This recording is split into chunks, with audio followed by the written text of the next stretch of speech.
Hello mga idol, nandito kami ngayon sa APU. So basta, all about health and wellness ng babae. Orientation kasi ano na ngayon. Pero huwag po kayong mag-alala. Healthway. Healthway na sila, healthway. Men's health. Ano po ba yung mga nandito sa men's health? Yung mga prostate. Ito po'y So, yun yung pag-aari na ng Ayala. So, meron po tayong dedicated clinic for you guys. Hindi lang po po sa babae. Kasi babae Yan mga idol. So, ang target namin magkaroon ng men's health ngayong year. Para kung kaya namin alagain ang babae, kaya din po namin ito. Okay. Fluoroscopy, ito po yung nasa baba. So, medyo broad po yung radiology department. Ito yung X-ray, MRI, CT scan, fluoroscopy, CR. Lahat po ng scan. Meron kami. Eye center, sorry po yung picture namin, medyo malabo.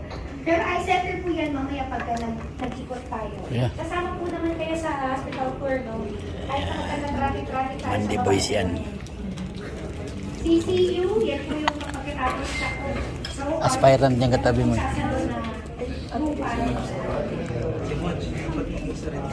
Ha?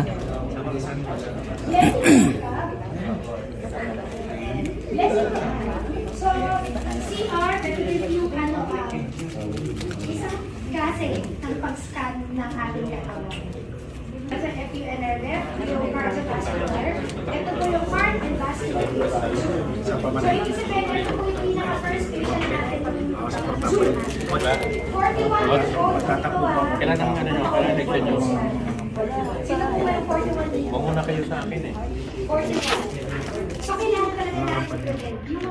Yung mga past patient namin, iba-iba ng range cap. May 41 na resident. Mga certified na continue to wala ka. At po pwede po ng fill no balance bill. Yes, WD.